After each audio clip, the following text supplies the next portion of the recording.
আসসালামু আলাইকুম প্রিয় ফুটবল ফ্যান্স। ফুটবল ফ্ল্যাগের এই ভিডিওটাতে আমি একেবারে সেন্সিটিভ একটা টপিক নিয়ে আলোচনা করব এবং এখানে যেহেতু প্রশ্নটা আমি ফুটবল ফ্ল্যাগে আমার উদ্দেশ্যে পাই এবং আমারই মন্তব্য অনেকে জানতে চান, শুধুমাত্র এখানে ব্যক্তিগত মন্তব্যে ফোকাস করছি। প্রশ্নটা হচ্ছে, এই যে মাত্র কিছুদিন আগে বয়সভিত্তিক ফুটবলের শেষ পর্যন্ত আর্জেন্টিনা দুর্দান্ত একটা অ্যাটাক লাইন নিয়ে অনেকগুলো ম্যাচ ভালো খেলার পরও শেষ পর্যন্ত আন্ডার-20 কোপা আমেরিকার সে ট্রফিটা পেরো না, এটা নেপথ্যে ডিফেন্সিভ এরর, আরও নির্দিষ্ট করে বলতে গেলে গোলকিপার নিয়ে যে একটা বড় রকমের ইস্যু বয়সভিত্তিক ফুটবলে ছিল, সেটা আরও স্পষ্ট হয়েছে কেন আর্জেন্টিনা আসলে খুবই ভালো মানের ইয়াং গোলকিপার খুঁজে পাচ্ছে না। এখন দেখুন, এই ব্যাপারটা যদি আমি এভাবে উত্তর দিতে চাই, এটা একেবারে স্পষ্ট যে বয়সভিত্তিক ফুটবলে গোলকিপিং পজিশনে এমন একটা জায়গা যেখানে গত 2-3 বছর ধরে আর্জেন্টিনাকে অনেক বেশি স্ট্রাগল করতে দেখছি। জাতীয় দলের পারফরমেন্সের কারণে হয়তো বা এটা অনেকটাই ধামাচাপা পড়ে যাচ্ছে, তবে বয়সভিত্তিক ফুটবলে আর্জেন্টিনা একটা লম্বা সময় ধরে আসলে কিন্তু সাফার করছে। এই একটা টুর্নামেন্টে ডিয়েগো প্লাসেন থেকে দেখলাম এক এক ম্যাচে এক এক গোলকিপার ট্রাই করেছেন, কাজের কাজ কোনো কিছু হয়নি। এখন প্রশ্নটা যদি ইন জেনারেল হয় যে কেন আর্জেন্টিনা বয়সভিত্তিক ফুটবলে ইয়াং ট্যালেন্টেড গোলকিপার আসলে তৈরি করতে পারছে না, আমার কাছে মনে হয় ইন জেনারেল অর্থাৎ সাধারণত আমরা যদি ওভারভিউ আকারে বলি, আর্জেন্টিনা এমন একটা দেশ যেখান থেকে আসলে অনেক বেশি বিশ্বমানের গোলকিপার এসেছে, সেটা দাবি করে বলা যায় না। হ্যাঁ, ক্ষণে ক্ষণে আমরা বিশ্বমানের গোলকিপার পেয়েছি, এমি মার্টিনেজের প্রসঙ্গে আমি একটু পরে আসছি। তবে ওভারঅল আর্জেন্টিনা আসলে যে অনেক বড় বড় গোলকিপার প্রডিউস করতো এর আগে, এটা খুব একটা বেশি দেখা যায়নি। ব্যাপারটা এখনকার জন্য সত্য।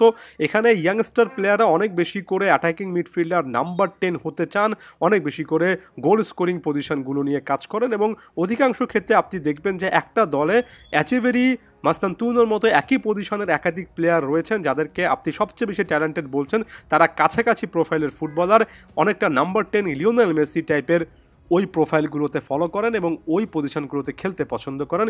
একেবারে ক্লিয়ারলি এখানে আইকনিক প্লেয়ারদের একটা ইম্প্যাক্টের জায়গা দেখা যায়। আমি যত বেশি করে ক্লাউদিও এচেভেরি, নিকো পাজ কিংবা এই যে মাস্তানতুনো অথবা লুকা রোমেরো থেকে শুরু করে এই ইয়াং প্রসপেক্টগুলো দেখে আমি ক্লিয়ারলি বুঝতে পারি যে তারা তাদের ছোটোবেলা থেকে লিওনেল মেসিকে দেখে বড় হয়েছেন এবং লিওনেল মেসিকে আইডলাইজ করেছেন এবং এখানে এই পজিশনে প্লেয়ার অনেক বেশি পাওয়া যাচ্ছে। এখন পাল্টা প্রশ্ন হিসেবে আপনি এই জিনিসটা জিজ্ঞেস করতেই পারেন, একজন এমি মার্টিনেজ তো উঠে এসেছেন, কেন এমিলিয়ানো মার্টিনেজ উঠে আসার পরে এমি মার্টিনেজের মতো ইয়াং গোলকিপার পাওয়া যাচ্ছে না? প্রথমত, এমিলিয়ানো মার্টিনেজ আসলে কোন বয়সে এসে নিজেকে মেলে ধরতে পেরেছেন? এমি মার্টিনেজের উত্থানটা এভাবে হয়নি যে তিনি তার 18-20 বছর বয়সে এতটাই ট্যালেন্টেড ছিলেন যে ওই সময় থেকে ফেমাস, বরঞ্চ এমিলিয়ানো মার্টিনেজের বয়সটা যখন 29-30 বা তার চেয়েও বেশি হয়েছে, তখন আস্তে আস্তে এমিলিয়ানো মার্টিনেজ কিন্তু নামটা কুড়িয়েছেন। এমিলিয়ানো মার্টিনেজেরকে নিজেকে আবিষ্কার করতে, নিজেকে একেবারে বেস্ট লেভেলে নিয়ে আসতে বছরের পর বছর কিন্তু অপেক্ষা করতে হয়েছে। এমি মার্টিনেজের গল্পটাই হুট করে নায়ক হয়ে ওঠার গল্প, নিজেকে ভেঙে চুরে আবার নতুন করে গড়ার একটা গল্প। একেবারে শুরু থেকে এমিলিয়ানো মার্টিনেজ বিশ্বের অন্যতম সেরা ট্যালেন্টেড গোলকিপার ছিলেন, ব্যাপারটা এমন নয়। আরও একটা ভাবে যদি আপনি চিন্তা করে দেখেন, জাতীয় দলের আশেপাশে যে সকল প্লেয়ারদেরকে আপনি দেখেন, যেমন আপনি যদি নিকো পাজের কথা শোনেন, লিওনেল মেসিকে যে তিনি আইডলাইজ করেছেন সেটা ক্লিয়ারলি বোঝা যায়। এখন এই টাইপের প্লেয়াররা যারা লিওনেল মেসি বা এই টাইপের আইকনিক প্লেয়ারদেরকে দেখে বড় হয়েছেন, তাদের বর্তমান বয়স 18 থেকে 20, অর্থাৎ তারা তাদের ছোটোবেলায় লিওনেল মেসিকে দেখেছেন। এমনকি 2022 বিশ্বকাপে যে দলটা আসলে আর্জেন্টিনাকে বিশ্বকাপ এনে দিল, সে দলটার যারা তুলনামূলক কম বয়সী সদস্য, তারা বারবার করে বলছিলেন লিওনেল মেসির জন্য তারা একটা বিশ্বকাপ জিততে চান। আপনি এনজো ফার্নান্দেজ, হুলিয়ান আলভারেজদেরকে যদি নিয়ে আসেন, এই প্লেয়াররা যখন তারা একেবারে ছোট ফুটবল খেলা মাত্র শিখছেন, তখন লিওনেল মেসিদেরকে দেখে বড় হয়েছেন। মেসিদের সাথে তাদের বয়সের গ্যাপটা 12, 14, 15, কিছু কিছু ক্ষেত্রে তো 18, 19।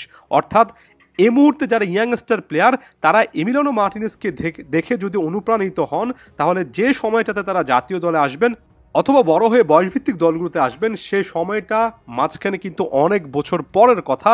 হুট করে 17, 18, 19, 20 বছর বয়সী বয়সভিত্তিক দলগুলোতে আপনি গোলকিপিং পজিশনে একটা বড় রকমের আগ্রহের জায়গা পাবেন না, কারণ আপনার ন্যাচারালি এই পজিশনে ভালো হতে হলে একেবারে ছোটোবেলা থেকে 8, 9, 10, 11 বছর বয়স থেকেই কিন্তু আপনার ওই পজিশনগুলোতে খেলা শুরু করতে হয়।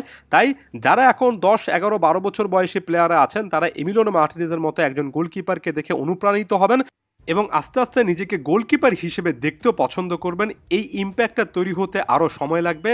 আরও যদি নির্দিষ্ট করে বলি যে এই মুহূর্তে একজন ইয়াংস্টার একেবারে খুদে একজন ফুটবলার 9, 10, 11 বছর যার বয়স, তিনি যদি এমিলিয়ানো মার্টিনেজের মতো একজনকে দেখে অনুপ্রাণিত হন, তাহলে বয়সভিত্তিক দলগুলোতে আসতে তার আরও 6-7 বছরের একটা ব্যাপার আছে। তাই এমি মার্টিনেজের ইম্প্যাক্টের জায়গাটা আসলেই জাতীয় দলে বা বয়সভিত্তিক দলে তৈরি হতে এখনও সময় দরকার। আপনি হুট করে 15, 16, 17 এমনকি বয়সভিত্তিক দলের বর্তমান সময়ের পাইপলাইনে যে প্লেয়াররা আছেন তাদেরকে রাতারাতি চাইলেও এমিলিয়ানো মার্টিনেজ বানিয়ে ফেলতে পারবেন না, কারণ গোলকিপিং পজিশনের প্রতি আগ্রহ আসলে কম ফুটবলার রয়েছে এবং তুলনামূলক এই পজিশনে কম ফুটবলারই উঠে আসছেন। আমি পরবর্তী সময়ে আরও যুক্তিতর্ক দিয়ে আরও প্রমাণ দিয়ে ব্যাপারটা ব্যাখ্যা করার চেষ্টা করব। আপাতত আমার ধারণার কথা বললাম। ধন্যবাদ সবাইকে।